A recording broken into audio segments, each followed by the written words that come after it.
to many diverse people, including Africans who were trafficked during the transatlantic slave trade and their descendants. This land is subject to the Dish with One Spoon Wampum Belt Covenant, which compels everyone to stewardship of the land. We must recognize that we all live off the abundance of equally, and we recognize the same reality for our future generations. Without intentionality and care, we cannot honor these responsibilities and pay respect to the indigenous elders and ancestors to show that we understand that we're all treaty people. So the agenda for the day, for the evening is behind me. 4 items listed. Housekeeping, we do have some snacks in the back. Please do help yourself. And the washrooms are where on this floor? To my right. Okay. Every building is different. My person should ask these questions ahead of time. Our code of conduct. This is a safe and inclusive space.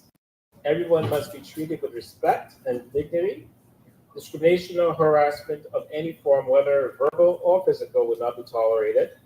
We believe in fostering an atmosphere that encourages open dialogue and productive conversation. Comments should be constructive, respectful, and related to the discussion at hand. Everyone has the right to privacy. Those who do not wish to be photographed, videotaped, or recorded should request a sticker from the registration desk at the back of the room.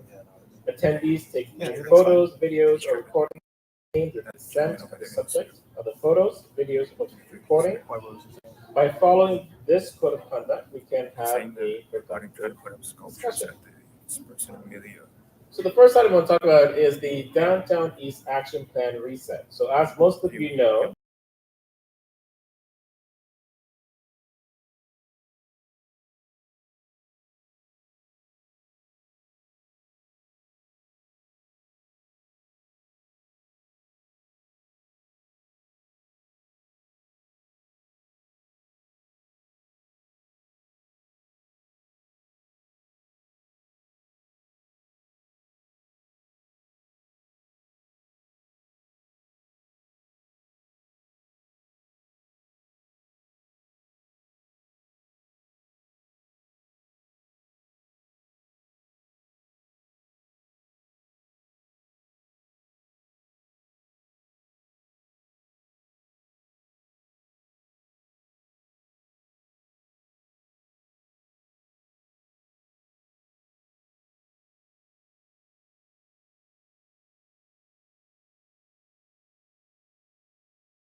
I'll say authorized, uh, the removal of those particular peoples because we've done all we can to engage them. And so the park is now cleared, and we will continue to monitor that space.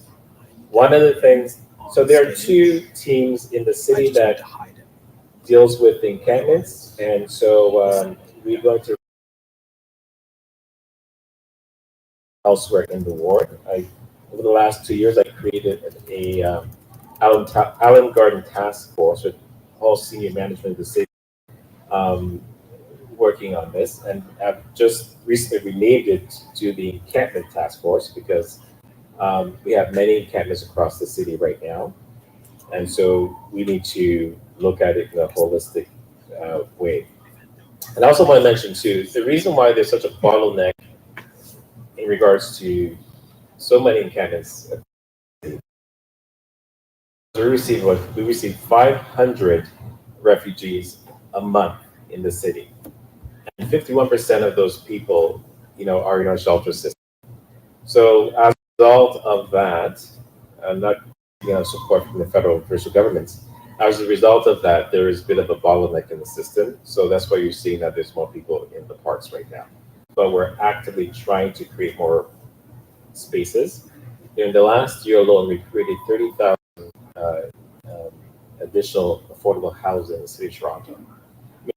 Not a lot, but we are moving mountains with the few resources that we have at the city. Developments.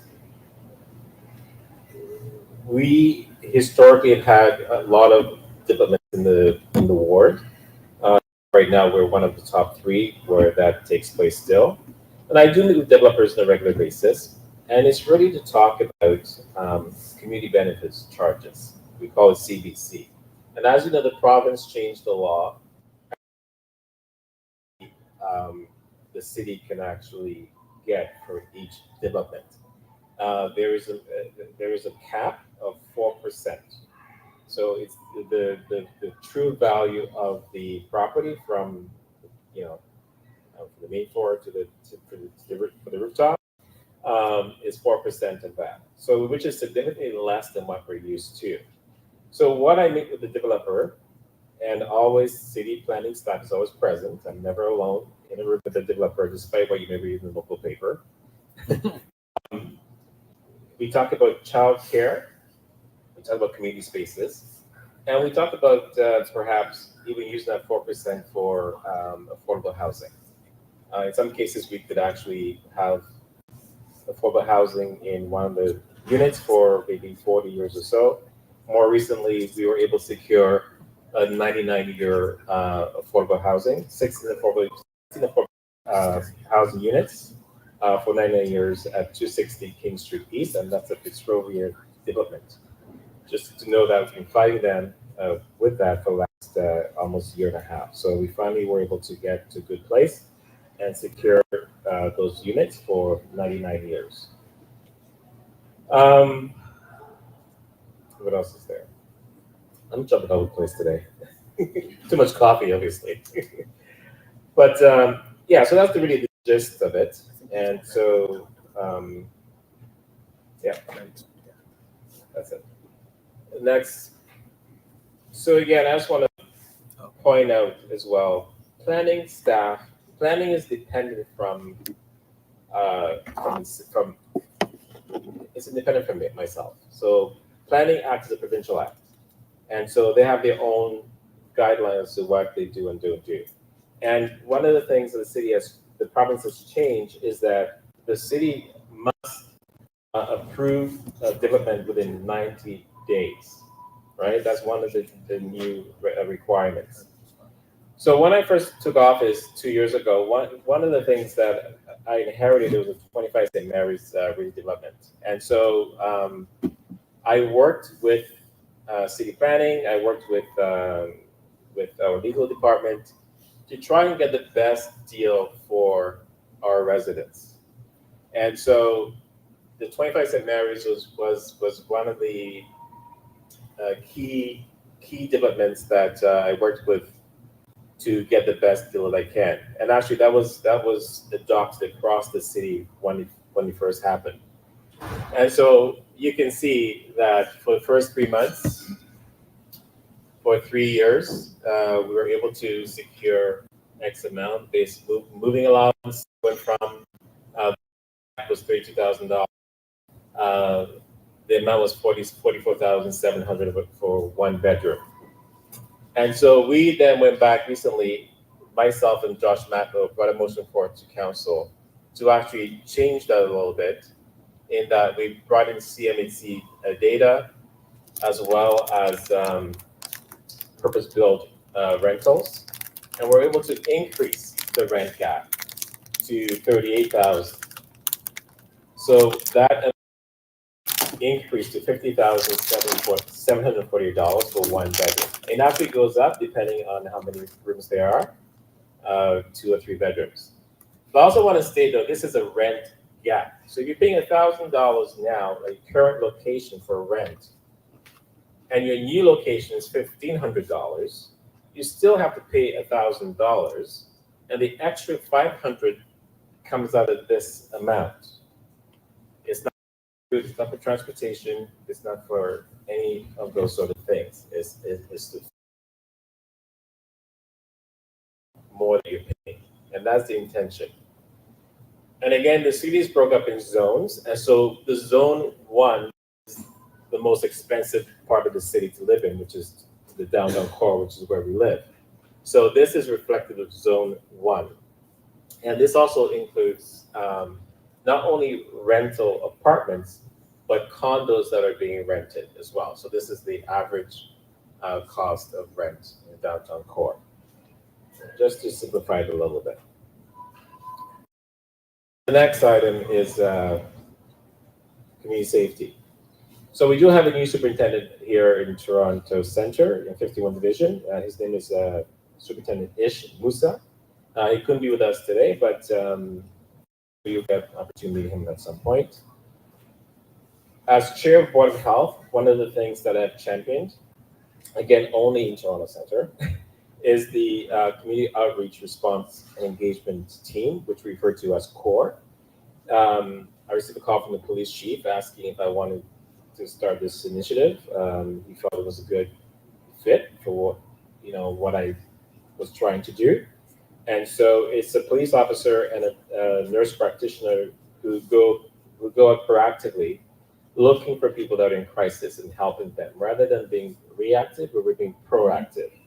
And so far it's working very well. I've received some positive feedback. Catholic Fairview has actually offered free office space for the program. So if you know the Eden Center at all, like where Joey's at along Dundas, there is some office space there that was gifted to us, and that's where the program is out of. Another thing that's really important here, and this is separate from the core program, but the community crisis response, we've actually expanded the program across the city. But in the downtown core where we live, Gerstein is responsible for the community crisis response. If you call 211, it would be Gerstein who would respond. I actually know Gerstein quite well. When I was a counselor at St. Mike's Hospital for 22 years, my background is addiction to mental health. I actually used to call the Gerstein to support some of the clients that I was seeing at the hospital. And they were very responsive, very professional, very kind. And they do good work. I actually spent some time in their facility, just observing the work that they did firsthand, and I was quite impressed with it. We're also working with the mayor's office, as I alluded to earlier, with the ending of the state consumption site next year. The province has created a health hub. And so we have been working to put in the application. We actually submit the application for the heart hub, Toronto Public Health. And so with that, we come with foot care, women's health, dental services, a low barrier respite floor. I think probably 10 beds, I believe. Last time I looked at the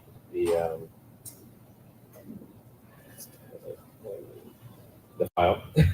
um, and so we submitted the application to the province about 2 weeks ago. And we're hoping to have some community partners come on board with us to work with us on this in the health hub unit. We haven't announced the location yet, but we will do so shortly, hopefully before the end of the year.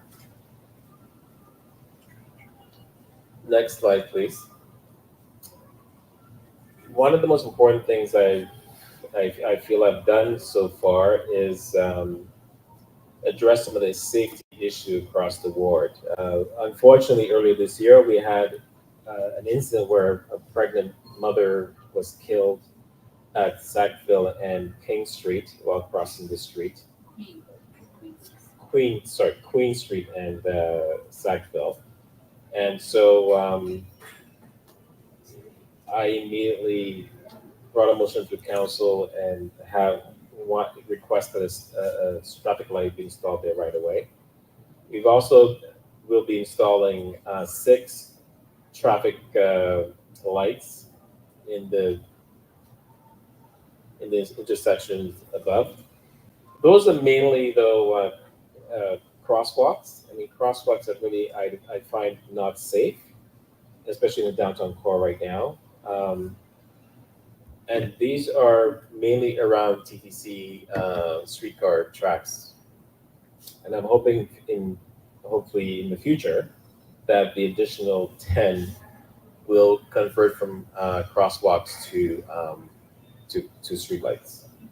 So those are things I'm actively working on as we speak, and we'll find the funding for it. Bike share expansion.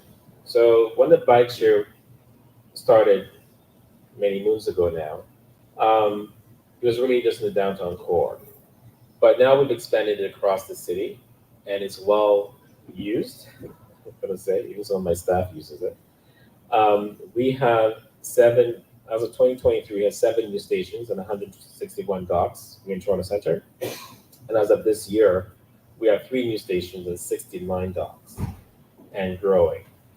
So in total, we have 95 stations and 2,094 docks in the ward here in Toronto Centre. So this is great, and I'm hoping as we have more bike share expansions in the ward, we'll have more bike lanes as well. That is my intention, despite what the Premier says. Neighborhoods. So more specific to this neighborhood, the Ontario Street project, just, where am I? I think it's that way. We have a road resurfacing, sidewalk improvements, and sewer construction scheduled for 2025 delivery. Some of the proposals include streetscape, design plans, tree health maintenance, and new cycle connection between Wellesley and Winchester Park. The Dixon Hall Cabbagetown properties, I'm sure most of you know them, the heritage properties on Parliament, just on the east side, just north of Carlton. Construction for 3 of the 4 buildings was completed earlier this year, but due to complexities with the sewer system, 502 Parliament Street building was delayed. It's projected to be ready for occupancy by April 2025. So there, for those of you who don't know, you probably don't know, it's inside baseball. The reason why the project was paused for a little bit is because there's actually one massive sewage pipe that services all the buildings there. And so the law has changed in that you need more than one pipe. So we have to go down and have 2, I believe, in order for people to go in there. And Dixon Hall, who's responsible for the site, didn't want to sign off on that until that happened, because if there was a problem, then they'd be held accountable, right? So that's the reason why it was held up. The Upper Jarvis study, a project team is getting organized, and the tentative target is to engage with working groups, participants towards the end of the year or very early 2025. St. Jamestown Open Space. The city has collaborated with TCAC to transform the vacant area behind 200 Wellesley. Again, I'm turned around here again. into a new park. Both the TCAC and the city are working together to manage the project, which includes engaging the stakeholders, design, engineering, the tendering process, and risk construction. Detailed design has already been completed. You can check it out on the project. Currently, staff are hiring construction team, and construction is expected to begin in 2025, so that's next year. And we hope the project will come to an end by 2028. The park will be completed in phases, so some areas will be open to the public before 2028. The city improved the St. Jamestown West Park as well as a result of the medallion development, redeveloping properties at 591 to 601 Sherburne Street and repairing the roof of the parking garage below the park. It was closed earlier this year, so the hoarding of the adjacent project could go up, and the garage roof repair could begin. The construction of the actual park will begin in spring of next year and is expected to be completed in 2026. 200 Wellesley Basement and Accessibility Project. TCAC is improving the accessibility to the basement of 200 Wellesley. Waterproofing started earlier this summer, and construction will begin in summer 2025.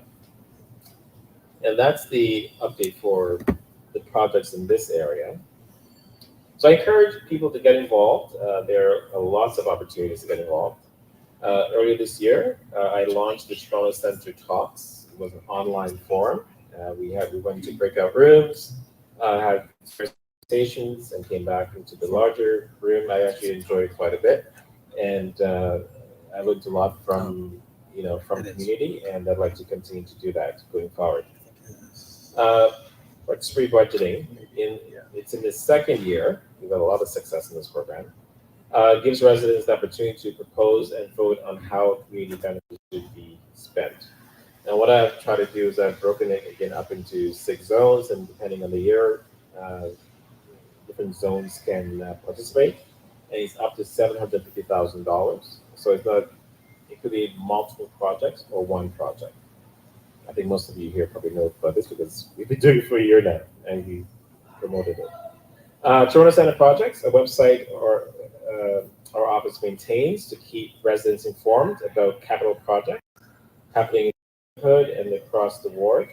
It's actually managed by Sherwin right over there, and it's his baby, so I encourage you to go there and visit it. Resources. We work hard to communicate as much as we can about everything that's going on. We have developed resources for the community.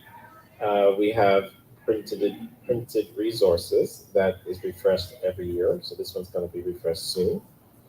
Online resources at Toronto at chrismoise.ca /resources, and neighborhood specific pages with relevant project news. We also have launched a text message service for you to subscribe to. So it talks about road closures, and it doesn't actually, we don't text just the entire ward, but it's neighborhood specific. So I'll give you an example. So when we had the last major rainstorm that impacted the city in a very negative way, 77 Howard was one of the buildings that lost all power. In the hallways, in the stairwells, in the elevators. And so we actually had the security team there to time flyer to each of the doors. And so asking people to register on our text message service. And so that's the way we're able to communicate with them and provide them with, updated information and, when the lights are coming on, the elevator's not working, somebody needs food or something, because there's a lot of seniors up on the 22nd floor. And some people were not able to climb the stairs downstairs. So we were able to have direct access to them, and that was very helpful. So that's just one example of why it's really important to register for these services. And also every year I conduct a survey to gather feedback and measure the impact of the downtown East action plan. Again, like we had a lot of issues during the pilot project, the pilot, and we put a lot of resources into the refresh, and I want to make sure that any issues that come up, we're able to address it right away. So the survey is an important piece of that. It only takes 5 minutes of your time, so please, fill it out. Save the date. We are organizing a Toronto Centre holiday party where we will recognize this year's Community Builders winner. Again, we started this last year. It was very successful. People liked it. I liked it. And so we are encouraging you to either nominate yourself or someone in the community. And we'll recognize them on December 11th at the St. Lawrence Hall from 6 to 9. Dinner and tickets are limited. So please get on it. And that is my presentation for now, and I'm happy to take any questions that people have. Eddie and Macy have mics and numbers, so they'll hand those out, and happy to take your questions. And also, too, I have a number of city staff here, and so they too will chime in where needed if answer any questions that you may have. And also to my staff who are community leads across the city can also chime in as well if they want to add to anything I may have to say. So it's a team effort here today. So it's possible I missed something when you were talking, but at the corner of Rose and Wellesley, there is a row of townhouses that have been empty for a long, long time, at least a couple of years. They're boarded up. I have been told that they are city property. Can you give me any information as to what's happening there? yes. They're just sitting there idle. A whole bunch of people used to live there, and now it's empty, and we've got all sorts of people looking for a place to live. So they are city properties. As you know, TCHC was divided up into various, like you have TCHC that are high-rise buildings, you have long-term care, and you have homes, right? Is it 3? We got rid of the scattered homes. Yes, scattered homes. But anyways, so Dixon Hall is responsible for those buildings, and they are in some major disrepair currently, and they don't have the funding to actually renovate them right now. I actually had that conversation with them a month ago, and so the city doesn't have the funds to actually renovate those spaces right now. But hopefully, with the federal government, I know they've asked for funding. They've applied for funding to see what they can and cannot do. As you know, they are, as I alluded to, they are renovating the ones on Parliament Street right now. Dixon Hall is also responsible for the Bond Place Hotel, which is also a city property. So it's a lot. So I'm hoping that there will be a path at some point to renovate those spaces. But as of right now, they don't have the funding for it. And that's why it's vacant. So on the one hand, we're trying desperately to find housing for people. And on the other hand, we're not going to put the money into. Well, because homes are heritage homes, and so there's limitations as to what we can do with it. Yeah, and again, because there's in such disrepair, we need a significant amount of funds to actually bring it up to where it needs to be. So that's the main issue for those properties. That's my understanding anyway. Your heritage property is slum. If it was on Yale Street, they tear it down and put a plaque on the side. Well, again, I don't want the buildings to be torn down. I don't want to build a high rise there. I think there are potential to keep them as affordable housing. we'll continue to work with Dixon Hall. I'm hoping that the Fed will hopefully put some money towards it, and we could have something wonderful. I know the buildings behind it, though, are being renovated as a different service provider, but and I met with them about maybe like 2 weeks ago now, and they'll be renovating the homes between on Prospect Street between Rose Avenue and Parliament Street, and the ones immediately behind also being renovated too. So we're doing as much as we can with the resources that we have, right?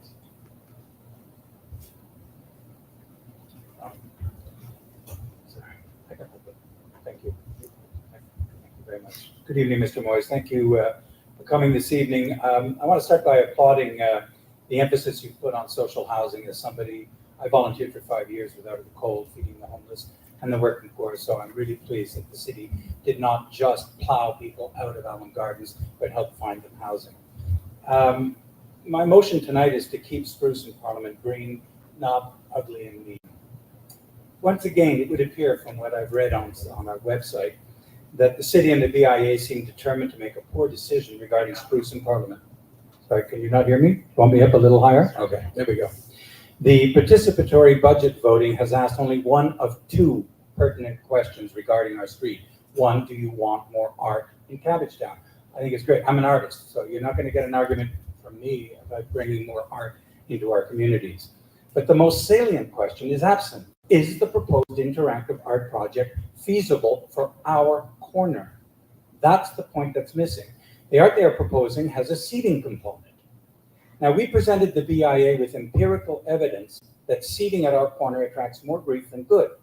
When the BIA installed the planters, they refused to listen to our entreaties. As a consequence of their decision, the residents of Spruce Street were victimized by people sleeping in the planters, defecating, urinating, getting intoxicated there, partying into the night, and using them as syringe disposable sites. This endured for 6 years before the BIA finally fenced in the planters at great cost that could have been avoided if they simply listened to reason and weighed the photographic evidence we sent so frequently. They asked us to stop because they couldn't stand looking at the ugliness. No mention was made of the ugliness the decision inflicted upon us. So why does seating work at, say, the Meridian on Parliament Street, but not at Spruce Street? Because the parquet offers a setback, and for some reason, that's a psychological invitation to misbehavior. So who can best speak to the feasibility of a project better than those directly affected by proposed change? Yet, instead of querying those of us who live in close proximity to any one of these proposals, the voting process invites any resident to vote no matter how far they are geographically and impactfully from these decisions. That's why I shouldn't be asked to approve the idea of changing the landscape at Carlton and Sherburne or at Amelia and Parliament. I don't live there. I don't work there. I have but a passing notion of what goes on there. Yet, my vote is given the same weight as someone who resides or works there. There is a qualitative difference to the problems we had seen at Allen Gardens. I'm glad it's been cleaned up in a peaceful manner, but the ones that we see at Spruce and Parliament. The Allen Gardens encampment had been consistently problematic. You could go there 24/7 and see the encampments, while at Spruce and Parliament, the problem is consistently inconsistent, by which I mean an individual could walk by 20 times over a month and not see objectionable issues, especially if they didn't happen to walk by late at night when drinkers carouse, yell, fight, and throw beer bottles around. As the police often say, the absence of proof is not proof of absence. The police have said to me privately, instead of calling us, you'd be better to remove the grief magnets. In this case, the seating. Years ago, when the public phones at Spruce and Parliament became a drug dealing hub, we took the advice from the police, petitioned Bell Canada, had the phones removed, and the problem ceased to afflict our corner. Now, to make room for the interactive art pieces, the BIA proposes to remove the bike racks, claiming they are underutilized. I can again send photographic proof of the bike racks being well utilized. Why don't we use it as a bike share station? The CBC article posted today. The CBC affirms that bikes ease congestion, reduce emissions, and are a boon to business. You'd think the BIA would say, let's do something that gets the tiller ring. So these are all sound and valid reasons for you, Mr. Moyes, to help us keep Spruce and Parliament green, not ugly and neat. Thank you.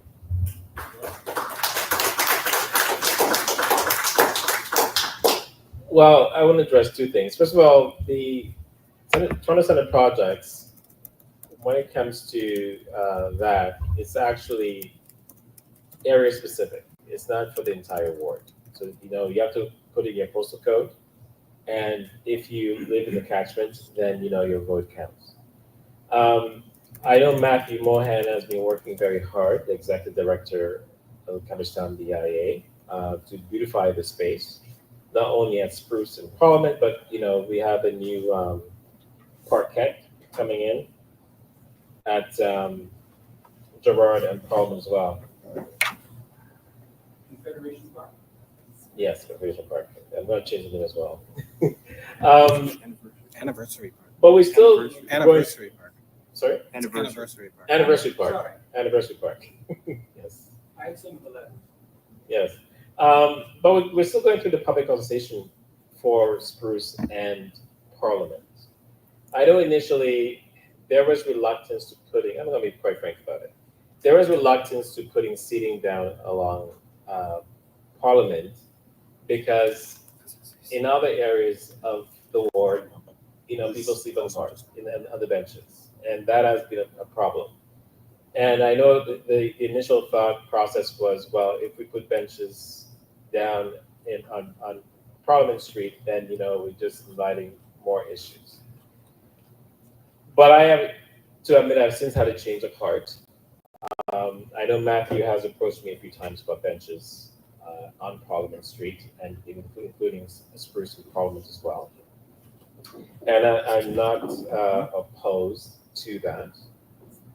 The conversation continues, but again, like we have a very active res association, a very active BIA, and I think those are the groups of people that you need to work with to bring about the change that you feel is needed.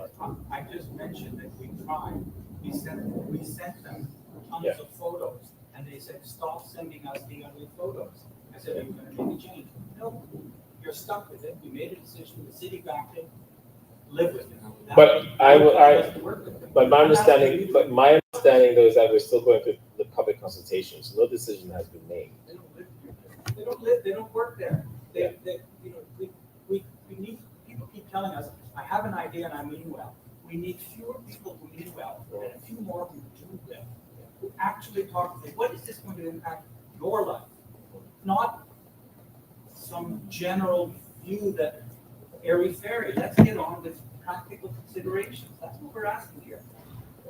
I've given my email and my phone number. If you want somebody who lives right across from there, I'm happy to weigh in on it. But you're going to find the VAI got issues, as somebody pointed out, it's anger born of guilt that they screwed us and they're tired of talking to us. Well, again, it's Sherwin who's responsible for PP in our office, and he's directly involved with the BIA on this. So really, at the end of the day, we do have, and let's say, do have some influence as to what happens there. And so, continue to engage us, and we'll make sure it's something that we can all love and come to appreciate. So I think Sherwin wants to make a comment. Go ahead, Sherwin. Hello, my name is Sherwin. I'm the person behind participatory budgeting. Some of you might have met me already through our public consultation, the first round, the second round. I just wanted to clarify whatever art there is, if there is a sculpture that's being proposed, it's not the sculpture in the photo, because obviously that's already done and you can't really replicate the art if the artist isn't right. So our office will go through an open call for artist submissions, and there will be a public consultation process. There will be sections of portfolios of each artist, what they've done in the past. It won't be willy-nilly someone says, I have temporary paint experience and they get to do an art piece. No, it's not like that. We will go through the phases, and throughout now until after it's passed in council, even if it is, we will present all the progress on Toronto Centre projects. Please follow Toronto Centre projects for all the updates. There's a lot of timelines on each project. And just wanted to clarify something earlier. I believe we had this conversation about Zone 2. Yeah. Sorry about that. Earlier we had a conversation about Zone 2, the zone that these sculptures are proposed in. Zone 2 is east of Sherburne Street, south of Bloor Street, north of Crystal Street of DVP.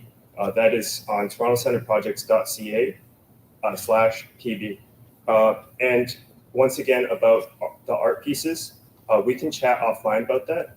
These are projects that are being voted on throughout the community. If you do not like it, I strongly advise that you make a comment on the page and come talk to me. We could work something out. Also, there is still a possibility that it might not work because at page complications may arise upon call for submission. So these things are all in the works. We're trying to work with the community to see what you like, don't like, so that we can animate it. Thank you. Do you know why we don't fit in the geography of the two zones as explicitly stated? Spruce and Parliament is east of the zone that you've categorized here.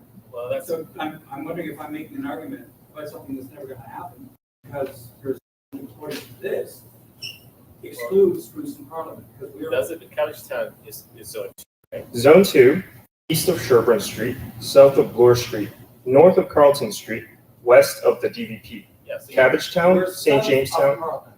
We're south of it. You just reinforced the exclusion. Spruce is not included. It's hallelujah. We don't have to get on our point charger and take a lance and come after the powers that be because you just told us we're not involved. You say Can't have you can't have both at the same time. All of This Cabbagetown says is it's in north of Zone 2. which is great. Okay. I shouldn't vote on it. so what I zone don't is, live there. what zone is that? Sorry, so Cabbagetown is in Zone 2. There's just a typo in the description for Zone 2 online. The big one. It says your neighborhood name is Cabbagetown, so your neighborhood name is Cabbagetown. Cabbagetown doesn't like fit exactly the way all of our other neighborhoods do, so it's we'll make sure that we fix that. Thanks for letting us know. Yeah, we'll make the change. That's easy enough. So, excuse me, would this gentleman give you the correct version that should be in the resolution? I will take everything you said. I will write it down and have it in advisement. Thanks so much about BB. If you want to talk, let's talk afterwards. Okay, that's great. Thank you. Next question. Hi. I was just curious, what with unspent participatory budgeting money? Because even if you select all of them, it doesn't add up to the full amount. So I'm just curious to what happens to the overrun? Well, the money is there. It's not specific to, well, the money is there. It's not spent, but it could be moved to another time, right? Again, most councillors, I'm actually one of 2 councillors in the city who actually do PD. Other councillors just arbitrarily make those decisions themselves. So you want a dog park, if you want, I don't know, new swing or whatever, the councillors usually arbitrarily just make the decision. But I decided to, make things more interesting, and I brought PD to the board for the first time. And so we decided that arbitrarily, somewhat, 750. And so a project could be up to 750, or you can have multiple projects up to 750, right? If it's outside of the scope, we may actually be able to still do it, but perhaps using another pool of money, depending. Because if it's a transportation issue or parks issue, we can get some funding from parks, for example. Sorry, that's I'm not talking about like an overrun of the budget. I'm talking like what happens to the extra money. So that just goes into the coffers of the ward. Yeah, it continues to stay in the ward in Toronto Centre. So perhaps when we come back to Zone 2 again, the next round of PD, then that money just kind of rolls back in, right? So.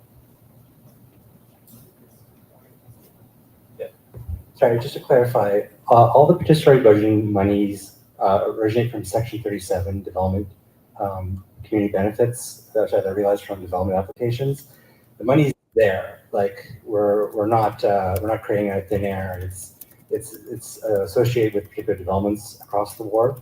So we found $750,000 worth of Section 37 that's unspent from developments in each zone or cluster, and that's what's creating the $750,000. So if it doesn't get spent, it just stays with the development project that we were going to take it from originally.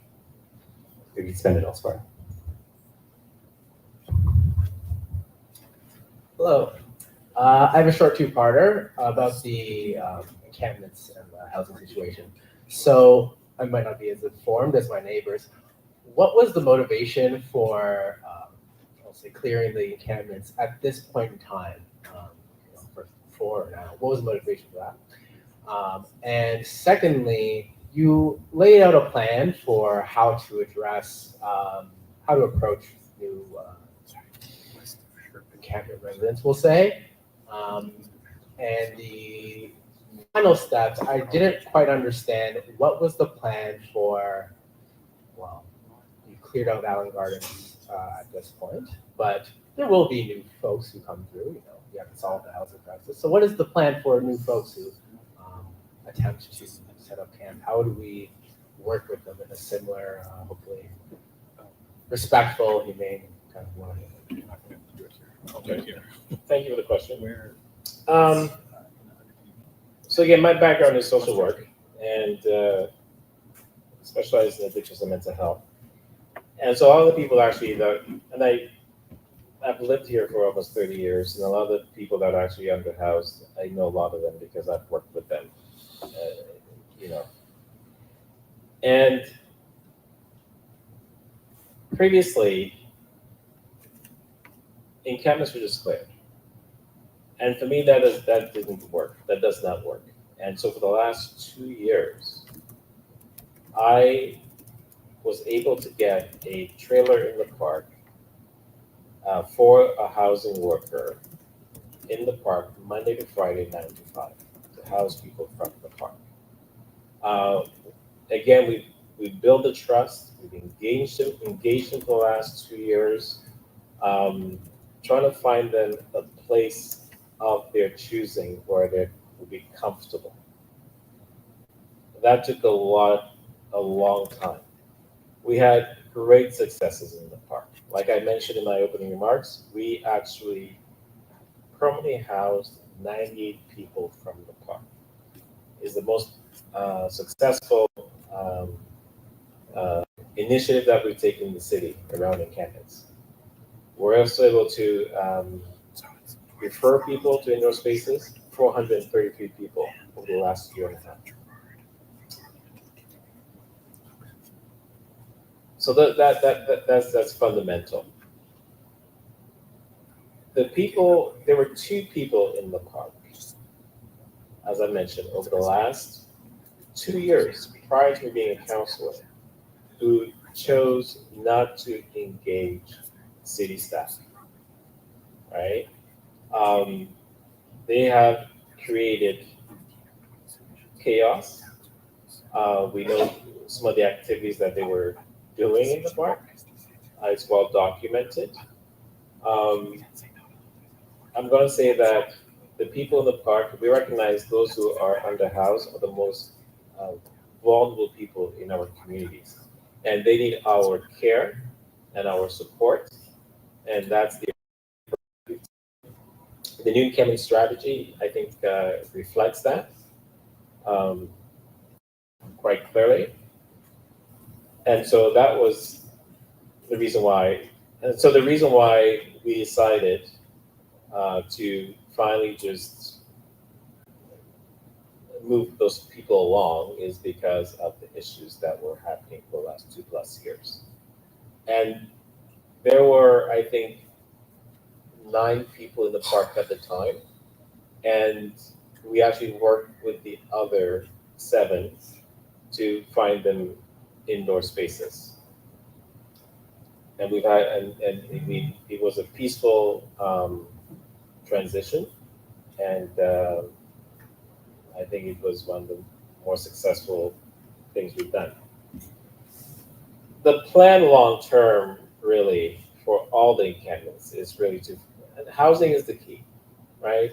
Housing is the key. We have created so many housing spaces, not only in this ward. I have to say to you, 62% of social services is actually in Toronto Centre historically. And I have said at committee and at council that we need to spread the wealth a little bit, right? People are more successful when it comes to recovery, you know, in the places where they live, where they have friends and family and the support network. Coming into the core is not always the best option. So let's create spaces where people live, right? And they can recover there, and you know. But despite that, I still continue to create housing in the ward. There is one happening right here on Wellesley. You may see the construction there. That's to house women when it's built. We got some funding from the federal government for that. The Parliament Street site I mentioned is going to be housing men. We have individual units there. Dixon Hall is going to be supporting that. We created a women's home on Winchester, staffed by Margaret's. We just announced another place on Carlton Street for Indigenous men, right? They have their own units there. And not to mention the Bonface Hotel. You know, we'll have many units in that building, and we've got a lot of criticisms for buying that hotel at a prime cost. But again, we saw that's what the need was, and we purchased it, and we renovated, and Dixon Hall is also running that facility as well. And that's just some examples, and there are others. So people are always talking about, you know, the city should step up and do more. We are constantly building more housing, creating more spaces. Gore Tanner today announced our winter plan to make space for people at the exhibition place, right? At the Intercure Center. We're opening up the space again this winter. Like, we have put all hands on deck, and we still have spent millions of dollars in hotels, shelters. Still, we talk about that, but we do. We have proved that at council earlier this year. So the city, with the limited resources that we have, and we all know that the city is broke, right? That's well documented. But we recognize the importance of housing. And not only housing, but supportive housing, affordable housing, you know, and all those things. And even one of the first things I did when I took office was increase the density in Regent Park to additional 682 more units, right? I rezoned the phases 4 and 5 just to accommodate more people. So I feel that we are doing the best we can. I would hope the province and the Fed would come to the table in a meaningful way, and they have not, I have to say. But and I also recognize too, when the province and the Feds don't come to the table, is the city that's caught holes in the bay, right? You know, it's like, what's the city doing? What are we not doing? They're in our parks, they're in our laneway, they're in our alleyways, they're in school grounds. What's the city doing? So, and because we are so accessible, people come to the committee. People can come to my state office. They come to my office at City Hall, right? They sit in the street because I live in this community. And I'm always being asked, but because we make ourselves accessible. But I think it's important to recognize the work that's been done. And I always say that frontline work is hard. The city, honestly, if I could, I'd give every city staff a medal, because they're the ones who are picking up the garbage in the park, the needles, the feces, all that stuff. And again, spit on, they've been called names, you know, and again. And they still continue to go out and do the work. So, and I still get calls saying, well, you know, people send me pictures of needles in the park. And they sometimes, I shouldn't respond, but I do sometimes say, why you send to 311? You know, they'll send someone to pick it up. Saying to me doesn't really help. It just want to shame me on social media. But anyway, I digress. But yeah, we're doing the best we can. To summarize. I appreciate all that, and I appreciate you to supply from. I'm more asking, when somebody shows up a month from now to set up camp, what is the, are we gonna work with them in the same way to try and find them out, saying, do they get to set up their camp? And what's the plan? Well, specific to Allen Gardens, we will continue to have staff there for another 30 days to monitor and to, if someone is in camp there, we'll find them, refer them to indoor space. So that's the plan. And encampments, they're actually now signs saying no encampments in Allen Gardens now. Legally, the court said we could not put no encampment signs up if there's encampments there. So now that the park is cleared, we can actually put no encampment signs up. And we can then engage them and within 72 hours, hopefully have them into an indoor space.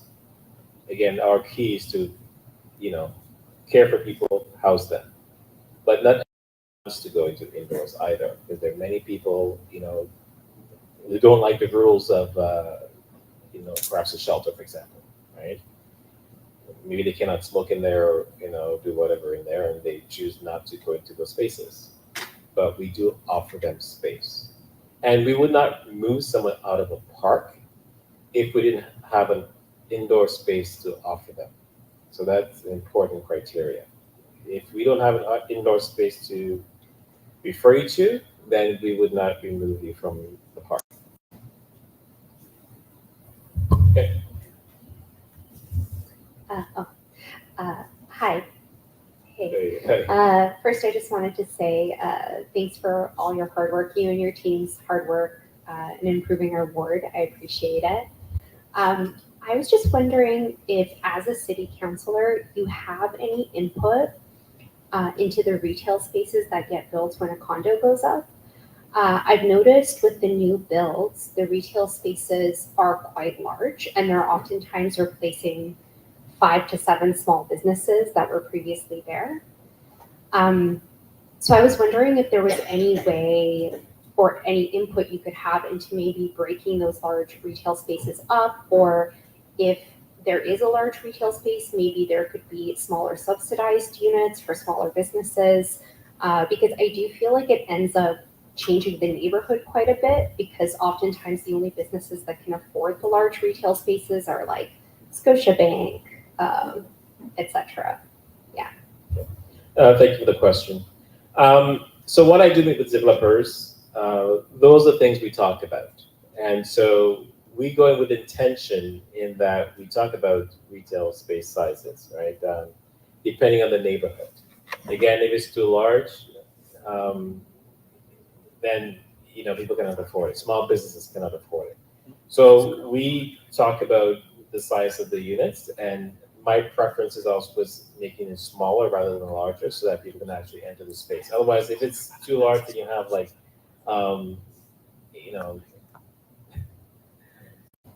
not small businesses there. And for me, small businesses are the engine of our communities, right? And it's important. Like again, for example, here in St. Jamestown and even in Cabbagetown, it's small retail, and that's what I like to see. And so I do focus more on small businesses. There's some instances where in some areas of the city, of the ward, I'm going to say, we needed larger spaces. For example, in Corktown, where they're looking to have a grocery store, I'm actually working with a developer there to make sure that we have this proper square footage to accommodate a grocery store. But generally speaking, I prefer smaller spaces than larger spaces.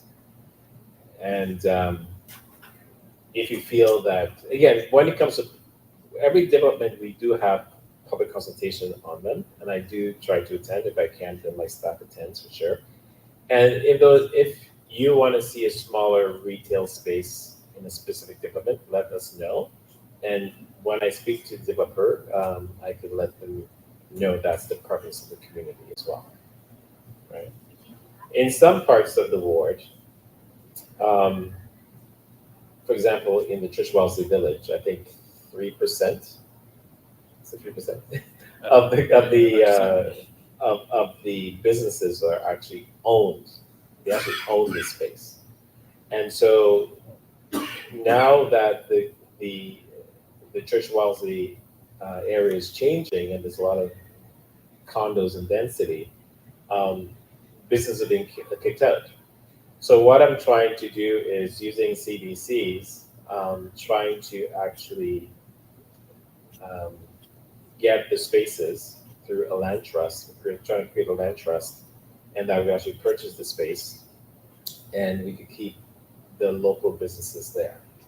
And using the land trust, using the funds from the rental, perhaps, then purchasing more space, and hopefully over time, we could own maybe 50% plus more of the space along the church corridor. And I'm also trying to turn the Church Street neighborhood into a cultural hub as well, because it's very distinct to our community and to the city. So those are the things that I'm working on currently. Good evening, Ms. Perry speaking. I wanted to talk about the environmental effects. We will have a project in the basement, we'll have a project in the open space, and we'll have a project in the project. From what I understand, there's going to be a rental of the street, Ontario right up to Wellesley.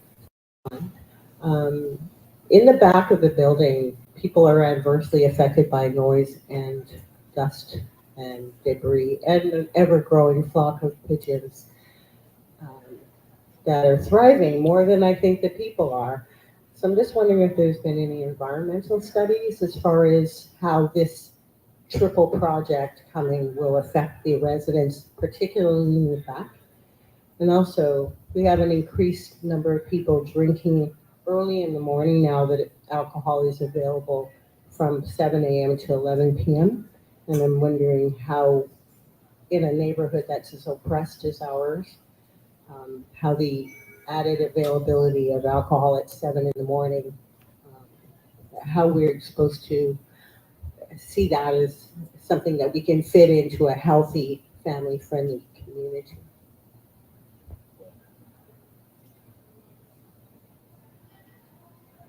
Thank you. I was in Copenhagen about 2 weeks ago, and I was there for a Happy Cities conference. And one of the things they talked about was noise, and how it impacts our mental health, and the strategies that they use to reduce noise in the city of Copenhagen. One of the things we talked about was noise absorbing asphalt, which I've never heard of before. And that's something that we're looking into here in the city now. But when I do speak to developers, and I know we're talking about the projects around TCHC, and TCHC needs to be at the table, right? That's a question for them. I don't think they're actually here right now. Is TCHC here? No. So again, the city would work with them to look at noise mitigation, and also to having hoarding up that reduces debris and dust. And that's something that my office works with developers with when they actually start erecting the building, because they do need a permit from my office. And so we go with intention as to what it is they can and cannot do. And in some cases, if they don't comply, they pull their permits. Or if they ask for an extension, we have a sit down with them and force them to comply. One of the things that we also do is that we try to have a committee so that people can actually gather with the developer and speak to them about some of the issues that they have. And my staff is usually there as well when that takes place. And actually, there's also a number we put on the hoarding, so that if there's any complaints or issues, the residents can actually speak to the management team directly. In regards to the alcohol in the parks, again, I think you're talking about TCAC property, and that's really their responsibility to enforce. But that being said, though, we know that the Ford government has approved alcohol sales in our corner stores, and that may amplify some of the issues that we're having around addictions in the city. That's not a story altogether. But yeah, I think you need to speak to TCAC if they're drinking on on their properties. But that's the best I can say about that. Okay. Thank you, Councilor Mose, for coming tonight. My question involves the numerous blocks of housing that has been purchased.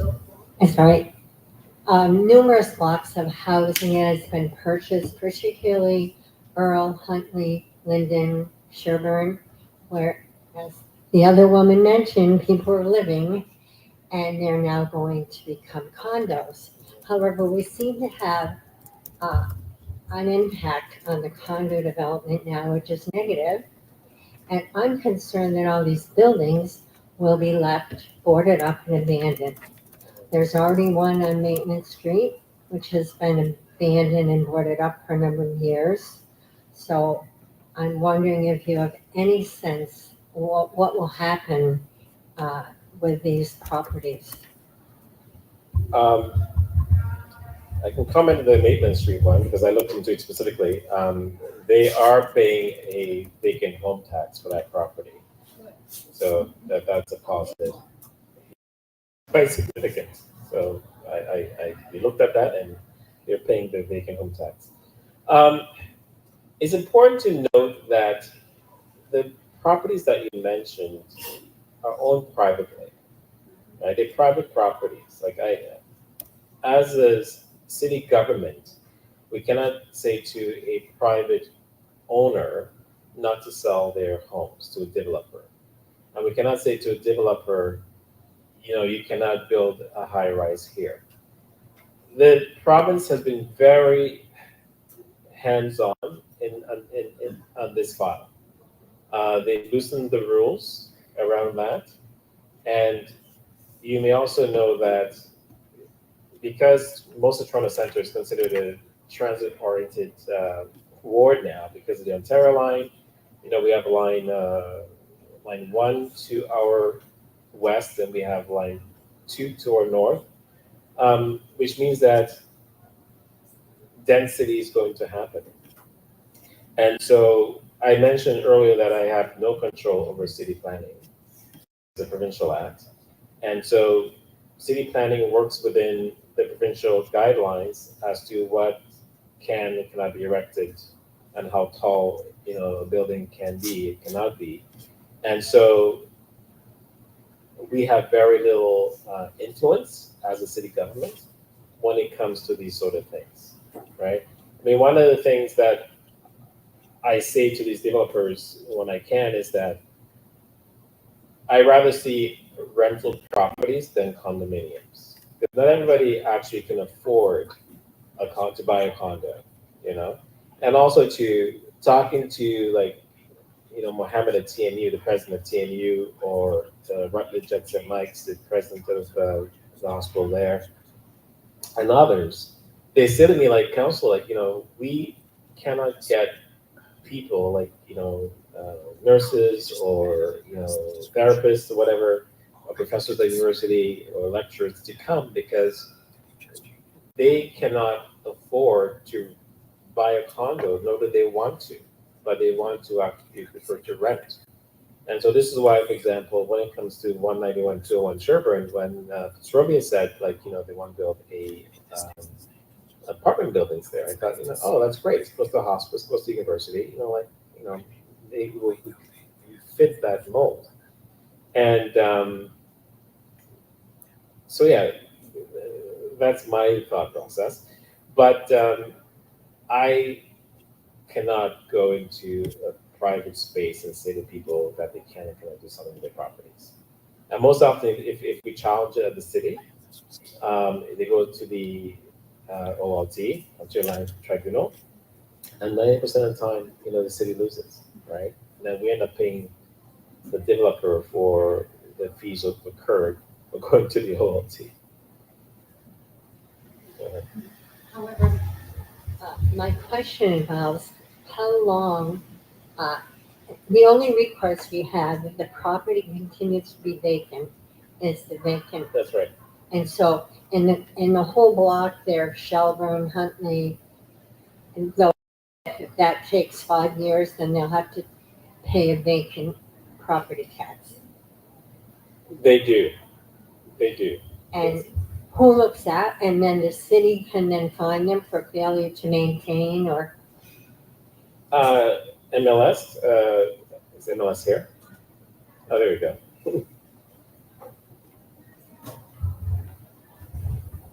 Thanks. Good evening. I could speak in general for MLS. I actually deal with Rent Safe TO, but it's part and parcel of what I can help you in support of it. So whenever there's property standards concerns, whether it is a vacant property and or one that is resided in, you can call 311. An officer will go out there and inspect if it's, long grass and weeds, if there's waste, if there's debris, if there's dust, things of that nature. And then we still have a due diligence to contact the property owner because it'll still be owned by someone and enforce it with them. And if they don't fail to do what they need to do, then we'll take an escalated enforcement approach, which may, depending on the nature of it, include a remedial action that the city will undertake and charge it back to the property taxes.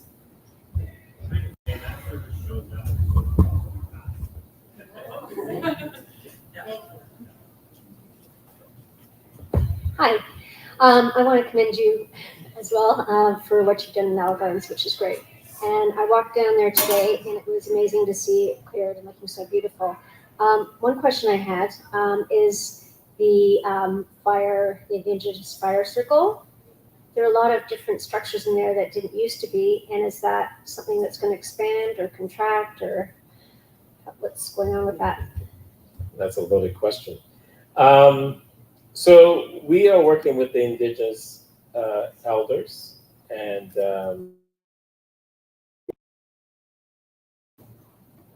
engage the people in the encampments. The Sacred Fire. I don't feel like that I have the tools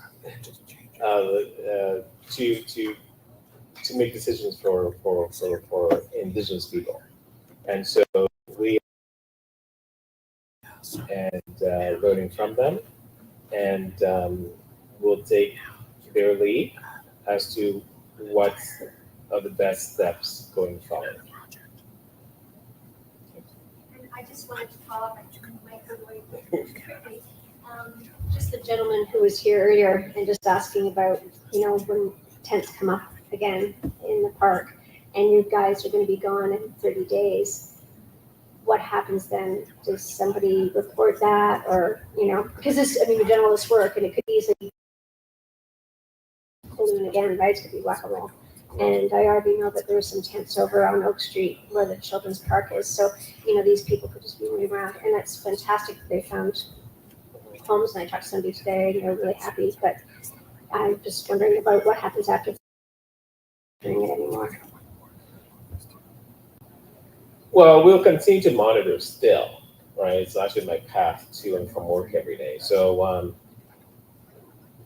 when an encampment appears, we'll have staff find them indoor space, right? Not only for Allen Gardens, but really encampments across the board as well. Because we have pressure points. For example, Trinity Square is behind Eaton Center. There's about maybe 20 plus tents there right now. We have about 20 plus at St. James Park. It happened very quickly as well.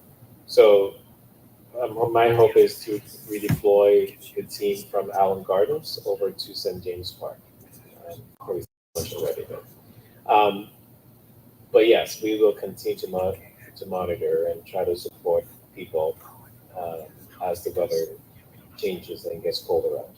As I mentioned, Gord Tanner announced his plan for the winter months by opening more beds across the city, so we could redirect people in the encampments into those sites. And we're also working with TPC as well. They have a strategy in the team to move people across the city to. Now, of course, I mentioned Gerstein, and there are many layers of city services assisting people.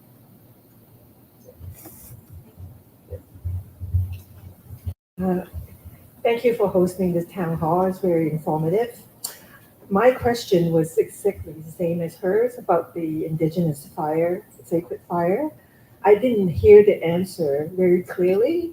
You don't seem to have a action plan to work to remove these. I guess not hearing any of that definitive answer. You seem to be passing the buck to other people. So I want to hear it again. What is your action plan to remove them out of the park? So I don't have an action plan. Not even a concept of one? Again, I am learning as I'm going along. I have had indigenous elders in my office. We've had one-on-one conversations.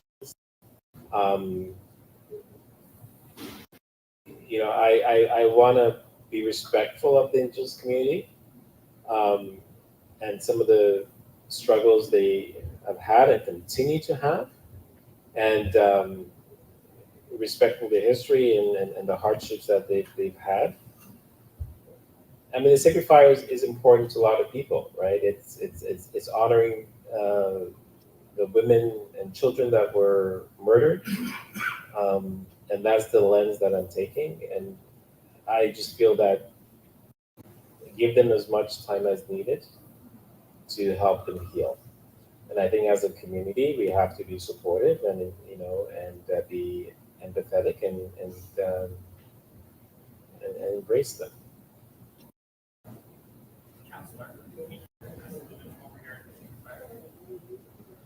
The staff? You staff? Oh, so what's a number? Sorry. Yeah, so that's my response. I cannot say more than that. But it's more almost like a party over there, like loud music and everything every day. Is it really a sacred fire? Is it a because they take as hostage at this park? Well, it's not to say that the bylaws cannot be enforced. If they are too loud at X amount of a certain time, I mean, we can call MLS, and I think MLS is in the back. Is that MLS in the back? They can respond to that when it comes to enforcing city laws. So my name's Yuri, supervisor for Noise Central. When it comes to noise in regards to music, it can be played in the city of Toronto, just within certain decibel limits. However, anything coming from a park is actually a public spaces complaint when it comes to in regards to music, which my colleague here, Ryan, will be better able to address for you. Oh, yeah. Hello. My apologies for the broken tag team, but anything being amplified in a park does require a permit. And that is as simple as your little personal device or large speakers. As it pertains to events, applications are put in where there's noise exemptions, people get permits, and that type of a thing.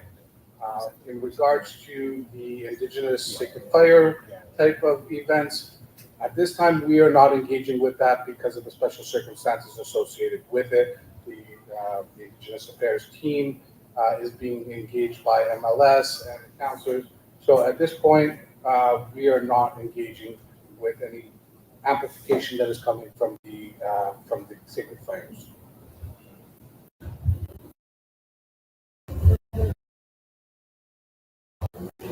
Exactly. Everybody's passing the buck. Basic behind.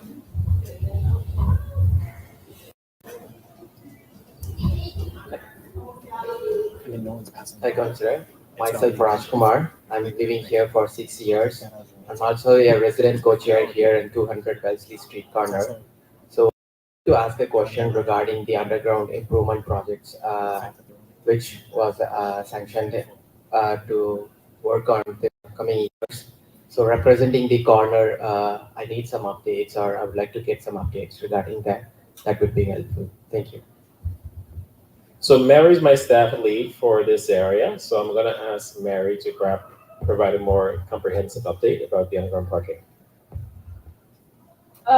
So did you want an update on the parking or on the basement accessibility project? The basement accessibility.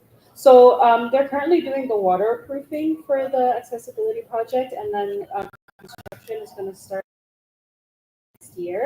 And I believe there was a community update that was given back in June 2024 that some of the project actually was accelerated. I'm happy to talk more details in person, over the phone, or over email, but as of right now, I know that the actual construction of the project is beginning summer 2025, but waterproofing has already begun.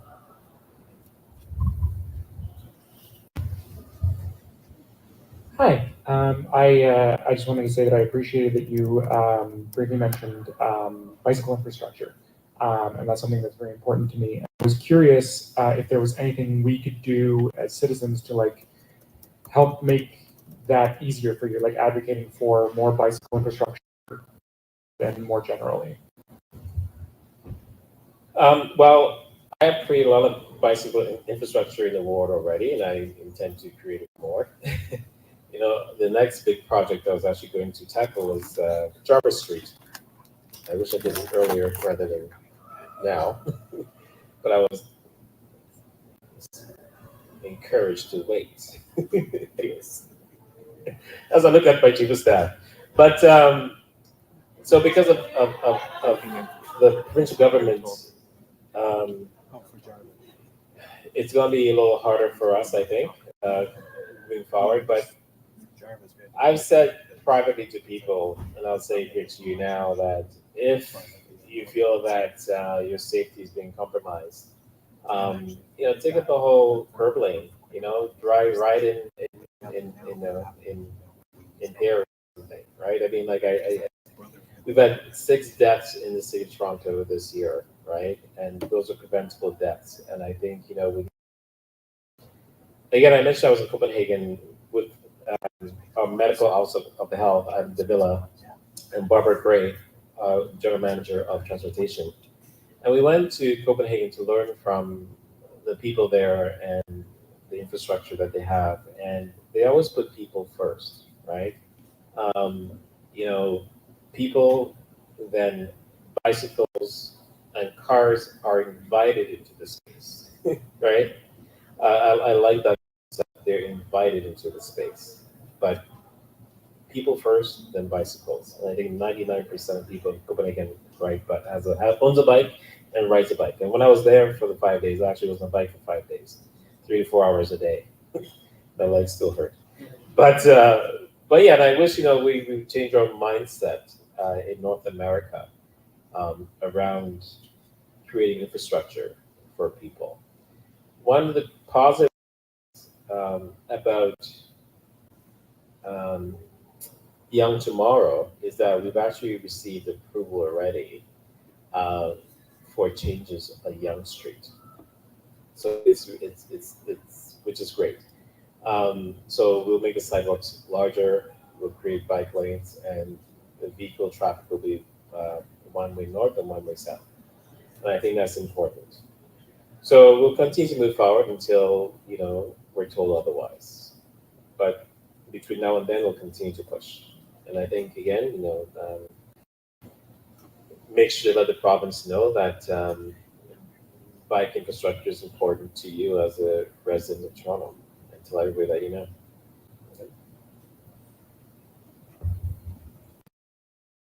Amal. How are you? I'm well, thank you. Thanks a lot for whatever you are doing for us. So I want to ask about the project which is beside the food basic and here in 200 Wellesley, 200 Wellesley and the food basic. That one project. We know that it's in the phase now in voting and stuff like that. But actually, like to reduce the noise, that's what I'm telling. Like as tenants here in the area, we have the full capacity to do something beautiful for the area. So we have like engineers from Dubai. We have lots of people with us. Like even the fund, even we can help with the fund ourselves because we need to change this area. It's very noisy now. It's for drug addicted. The space become very bad, and it will become worse and worse with the we don't know when we will start. Just I want to ask about the starter of this kind of projects, and like you say, it's phases. I know that, but like approximately when you can fund this the project, or when you can start this project, because if it's very late till 2028, we can do something as tenants ourselves. So and we have the capacity to do it. Thank you. Well, as I mentioned, the project will start in 2020. Um, which I think is important. And I also mentioned too, while it will end in 2028, you'll be able to use part of the park throughout that time. And again, we are mindful of the noise and the dust and all those things, and we'll take that into consideration and try to mitigate and minimize any dust and noise while the project takes place. And generally speaking, when we do these projects, it's usually during the day, not at night. So I also recognize that people in St. Jamestown work all hours, only 9 to 5, Monday to Friday. So we need to be mindful of that as well. And we hope to work with the community, right? And we'll make sure we have dialogue like this, and any issues that will come up, we'll adjust accordingly, right? I want to be respectful of the community, so the needs of the community. And as I mentioned, Mary is the staff lead for this area, so you can speak to her directly if you have any concerns. Okay. Hello.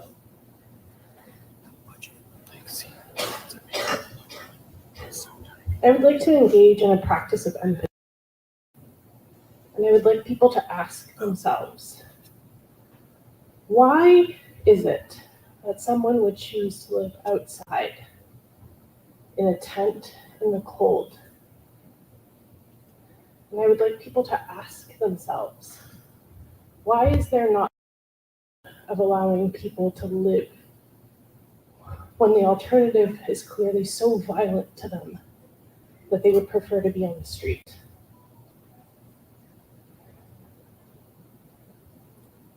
You said that you've practiced as a social worker, so I'm sure you understand that not all housing is equal. Not all housing is equitable. And I'm wondering if there's any way to speak more directly about the quality of housing given. That's my question. I mean, housing is complicated, right? It's not one size fits all. We know that. And this is why we continue to dialogue and engage people and find out where they're at. Not where we want them to be, but where they're at, right? And some people don't want to go indoors for a number of reasons. Maybe trauma. Have you smelled a dead body decomposing in your building? Like I've Have you mentioned, had that happen? I have not. I have not, no. Have you been locked in your fucking floor because you're not allowed to use the stairwells? Have you had to call fire services to let you out because your elevator's not working? And the the stairwells locked because they don't want people going in between floors? Have you been pressured by the thumb?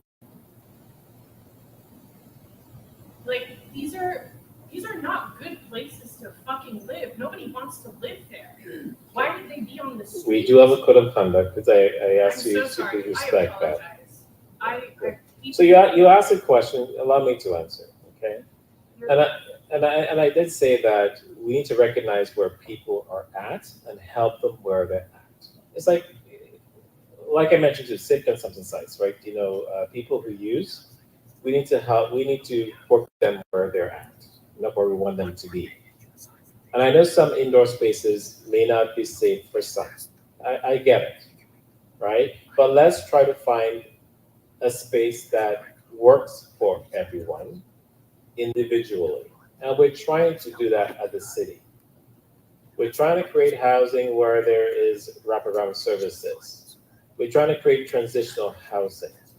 We're creating housing for families, for men, for women, for trans people, and others. We have this conversation all the time. We're also creating culturally sensitive spaces for people. Because we know that it's not one size fits all. But as a counselor, I'm very much aware what happens in campus.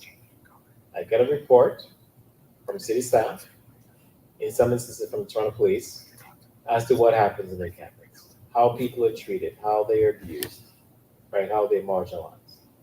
Like, I cannot, in good conscience, pay for someone to be in a park when I know they're being victimized. And yes, our shelter system is not great, but it's a controlled environment that we can actually tweak if need be.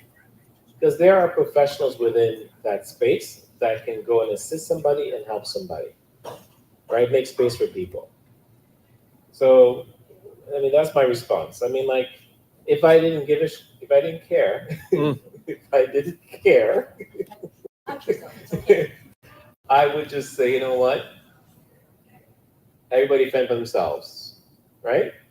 And I know often I'm damned if I do and I'm damned if I don't. You're not building enough housing fast enough. Or you're not building, you're not allowing people to stay in parks. Yeah, I can't.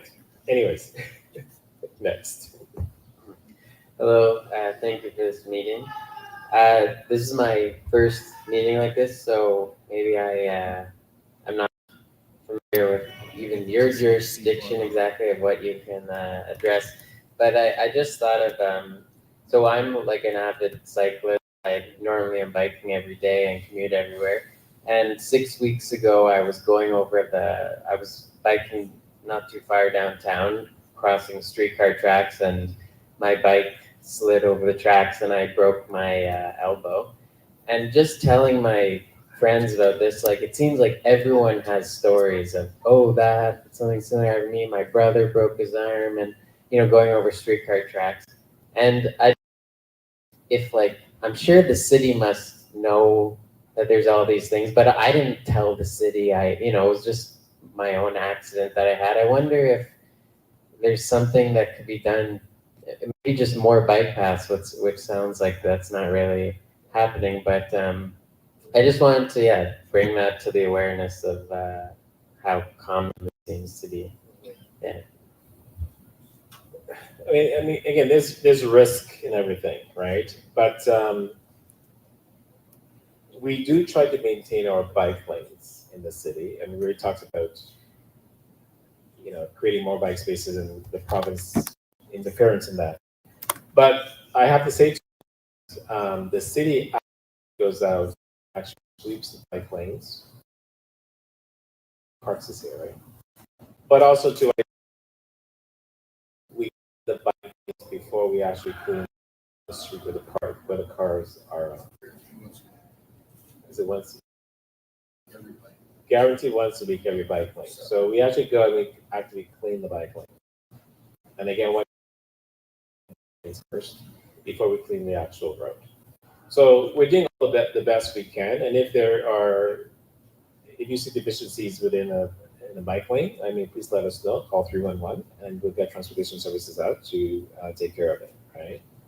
But we need your eyes as well to make sure that we are aware as to any issues. I just on the street I was on didn't have a bike lane. That's why. Yeah, again, we can't put a bike lane on every street, but we are trying to build a bike corridor, right? Like I mentioned in my comments that when we redo Ontario Street, for example, between Wellesley and Winchester, we're going to connect that to the bike lane on the south end of Ontario Street, right? So we're trying to create as many bikeways as possible. And again, the Sherburne bike lane, we have Glade and Richmond and all across the board. So I encourage you to use them whenever you can because they are well maintained for that very reason. Right? This was bike related as well. There is a Cycle Toronto meeting tomorrow at 5 o'clock at Queen's Park where you can go and ding your bell to express your feelings to the province about the latest change to getting bike lanes. Yeah, that's it. The service announcement, wonderful. I encourage you to go out and let your bells be rung and your voices be heard. I have committee tomorrow, so I won't be there. That's it? Oh, that's great. Wonderful. There's Plans to build housing for the seniors. So Seniors are living between everybody and they very uncomfortable. So the province is mainly responsible for senior living, but that being said, the city also owns senior homes.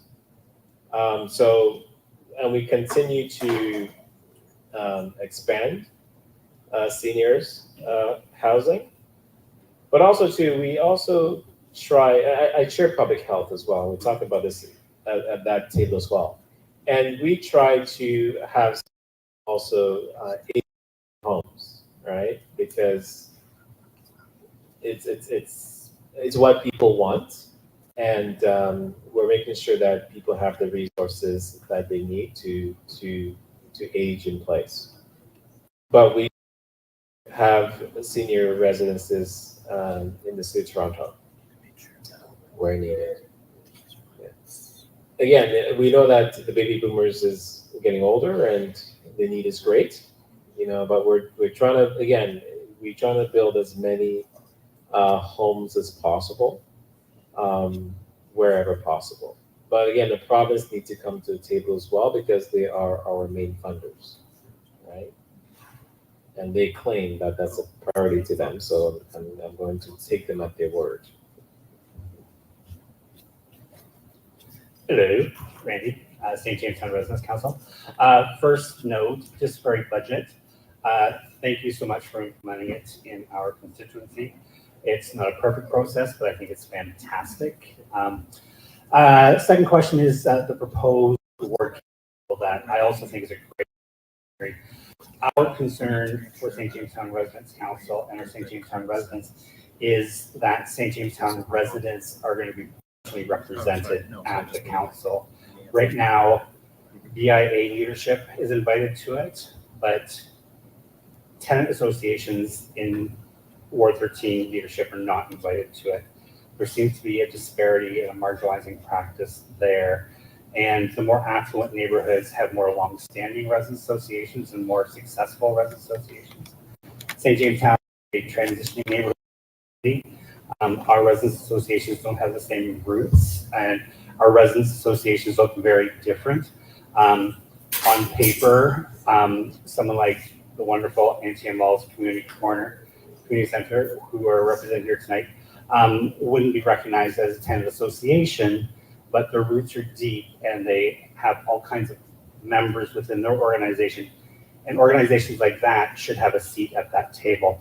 So this is more of a request than a question, and an opportunity for you to address it is, like, can the eligibility requirements be more flexible so that more people are sitting at the table? And then in terms of direct proportional representation, St. Jamestown population represents 1/5 of your constituency. We're the most densely populated city block in North America. So we have 1/5 of your constituency here. We're hoping that we are representing 1/5 of the warm bodies in the room on that council. Thank you for the question, Randy. I've had my chief of staff be the staff lead for this initiative. It's the first of its kind in, I think, the city. And we took a lot of care looking at it using the equity lens. But I'll have Tyler maybe share more on this. Sure. So thanks for the feedback. I think, first of all, this is our first year doing it. So we've had to craft it in such a way that we didn't make it later. There's room for improvement and expansion. I think in terms of resident groups, that's a conversation that we actually had as a full office.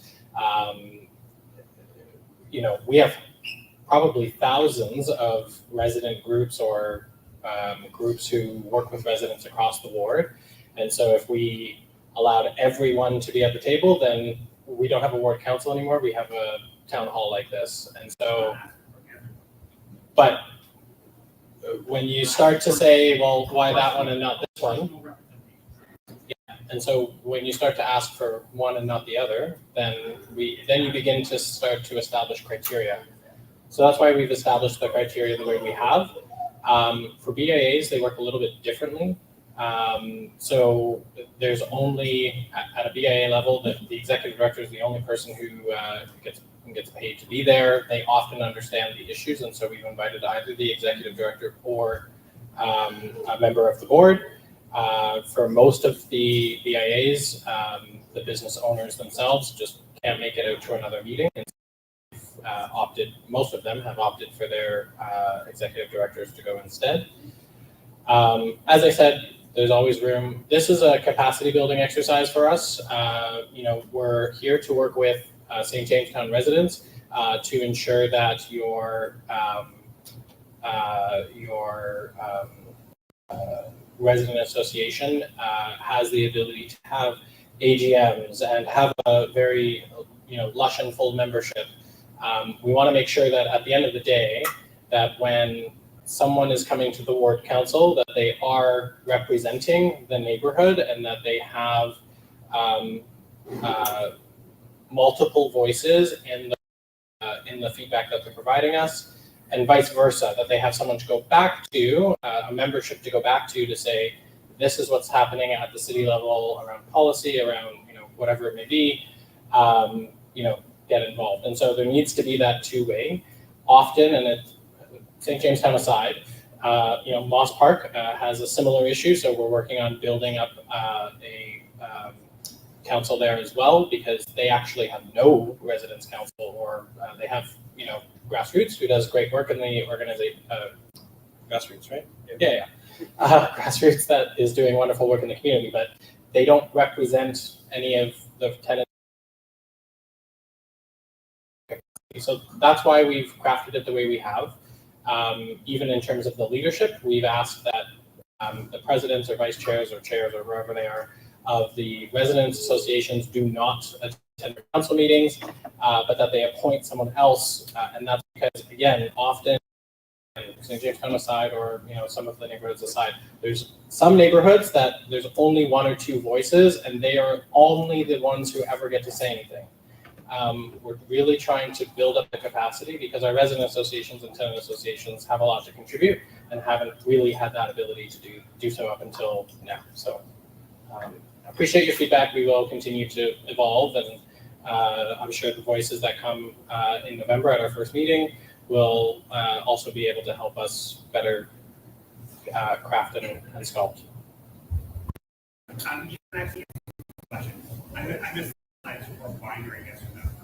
Between now and the first meeting, is your office making a conscious effort to make sure that proportional representation, specifically for St. Jamestown and Moss Park in every neighborhood, can be represented in your first meeting? So if we go with proportional representation, yeah. So if we go with proportional representation, according to the latest census, St. Jamestown is 11% of our ward. St. Lawrence is 15% of our ward. Church Wellesley is 13% of our ward. Most of the neighborhoods are around, 10% ish, like give or take. So, like, proportional by having one representative from each neighborhood. So you are going to have proportional representation. Well, I just answered that proportional representation is one per neighborhood. Like, there's no. St. Jamestown is only 11% of the population of Toronto Centre. St. Lawrence is 15%. So are you saying that St. Lawrence, which is a very affluent neighborhood, should get more representatives than St. Jamestown? Is that what you're? St. Jamestown has way more people. It does not according to the latest census in 2022, 2021. So you're saying that St. Lawrence is the most densely populated city in the ward, yes. No, I didn't say that. It does not. So St. Jamestown, if you only look at the strict boundaries of what we in this room consider St. Jamestown, yes, but the census actually considers St. Jamestown to go down to Carleton and across, including, like, it includes a bit of Cabbagetown.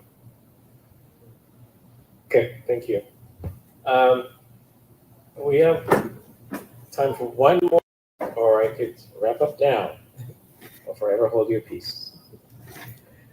I don't want people leaving here with incorrect information. St. Jamestown is the most densely populated city block in Canada. So we're talking about the diversity.